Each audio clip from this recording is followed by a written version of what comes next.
Yo, what's going on YouTube? This is your boy Kamen Zero Spike back again once again today, people. Today we're here for Bakuage Sentai Boonboomger episode 32, and in this episode we get to see two of the Tokyugers, and we get to see the Tokyuger mech. But it seems like we're gonna be seeing a lot more of the mech later on down the line. It was actually really freaking cool, and what I really liked about this episode was we had an Orange Ranger talking to another Orange Ranger, and Tokyo Orange basically talked to him about how he used to be a bad guy, how he used to be part of the Shadow Line, and we get some flashbacks of Tokyuger and a lot of the stuff that happened in Tokyuger, and it was dope. And we got like this thing where we had like an older ranger trying to basically set another ranger into the right path, stuff like that. It was actually pretty cool, and showing him like, hey, like, you can keep walking this path, or you can go back to your friends, and everything that you want to achieve can be achieved, but you can't do it by yourself. And I guess that's basically what Tokyuger Orange was trying to tell him. But it's like in those like vague kind of ways, like leaving it like, I'll say a few things, but I'm like leading it up to you to like think about it and really make that decision in the end. And I did love that dynamic that they were trying to basically portray, or they were basically portraying when it came down to that. Also, I love the monster of the week. The monster of the week was a train-based monster, train-based auto monster, which was kind of cool. His power was that if he shoots you with his beam, you basically like get connected to him like a train, and he kind of like moves infinitely. And we see that Taya and Sakito are basically trying to find a way to stop this chugga action that they got going on without having to hurt anybody, because he was like, hey, if you destroy me or stop this train, everything will blow up. So yeah, that's when Raito he comes in to try to help Taya and Sakito free everyone.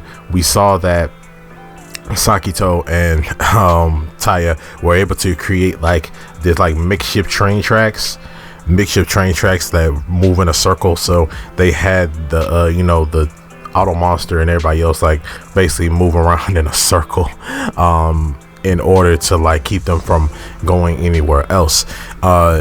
After they did that, we see that's when Tokyo Orange, or Raito, comes in and helps them defeat the auto monster. We see him actually have the power to transform into the other Tokyugers. He did turn into all of them, but he only turned into yellow and green and things like that. And we saw how it was actually pretty cool. This is after they ended up freeing everybody from the auto monster, after they were fighting like the grunts and stuff like that. Even our Team Rocket, our three, were actually trapped by the auto monster's powers and stuff like that, which was actually pretty funny. We basically never seen that before, how they can also get affected by an auto monster's power and stuff like that.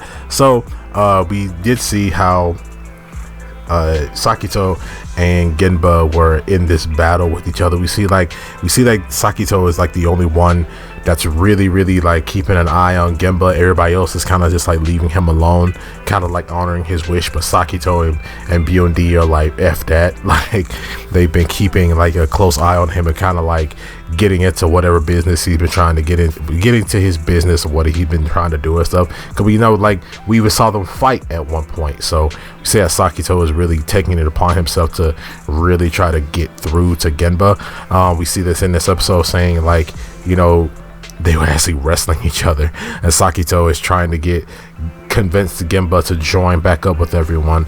But Genba's just like, I don't want to drag them into my thing. Like, but what Duress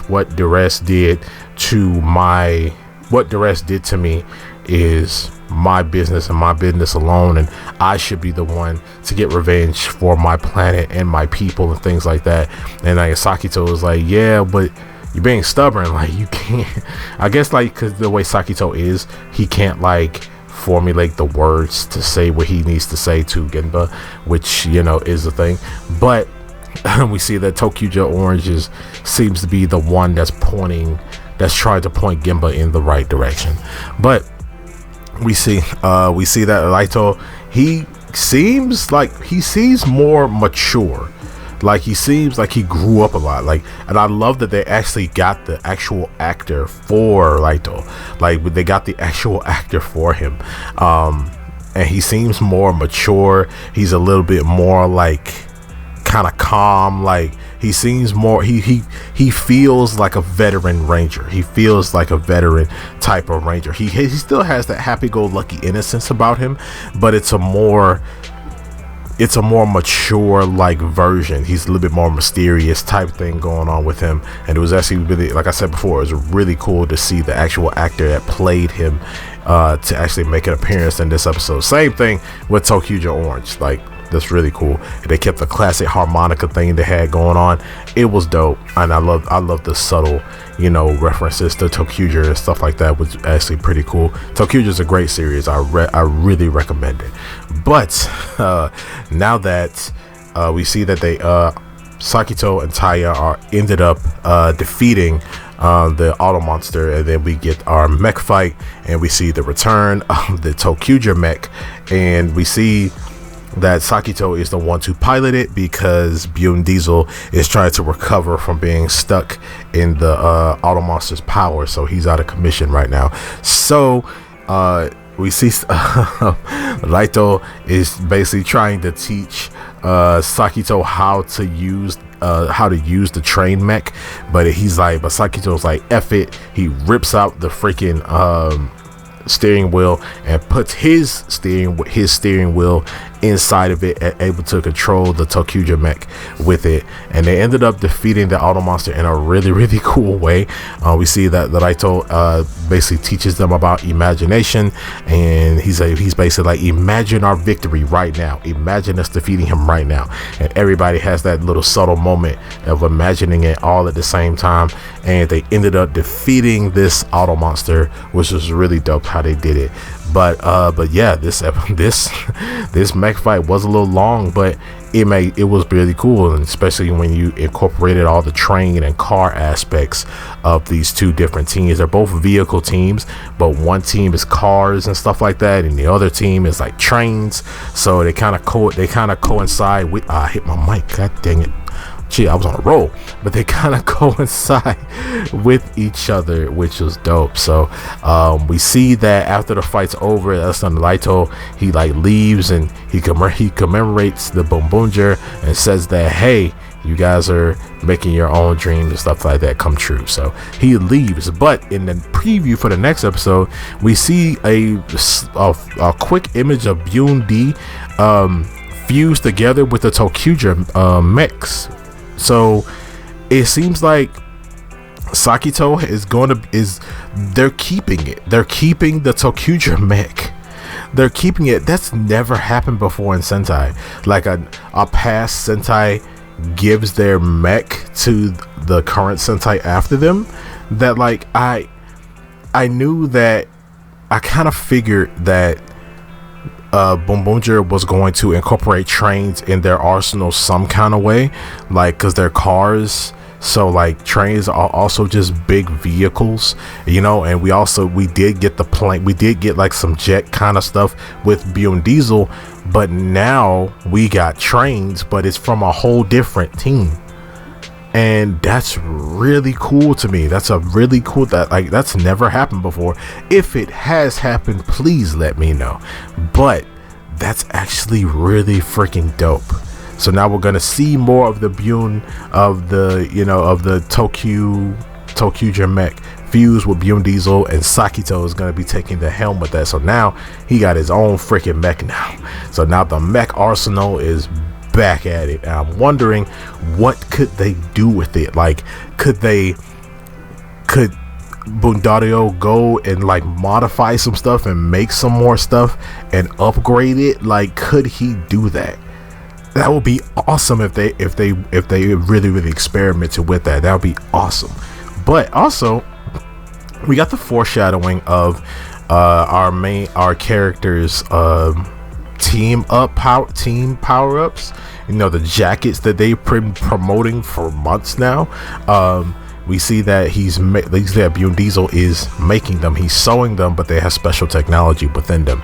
And we see that Mira is watching, and she's seeing all the colors, and she sees orange, with knowing that Bundario is trying to make one for Genba, which means no one has given up on Genba, and she smiles about it, and I love that. And next episode, we do see the return of Genba. Genba is officially coming back to the team in the next episode, and I'm really looking forward to it. I'm really looking forward to seeing how this power-up works, and what does it do. Like, I want one of these jackets, but I'm kind of a big guy. I'm not fat, but I'm a tall dude. I don't think they're gonna be making this in my size anytime soon.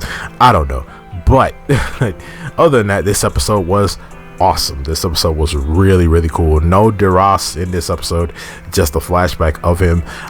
Not really anything furthering the plot. We're just kind of dealing with the Genba stuff, and we got to see some cool ToQger stuff, and we got a new mech off of that with it. So with that being said, guys, what do you guys think of this episode of Bakuage Sentai Boonboomger episode 32? You guys let me know down there in the comment section down below, and I'm gonna see you guys next time. Make sure to like, share, subscribe, hit that notification bell, and remember, as I always say, stay henshined.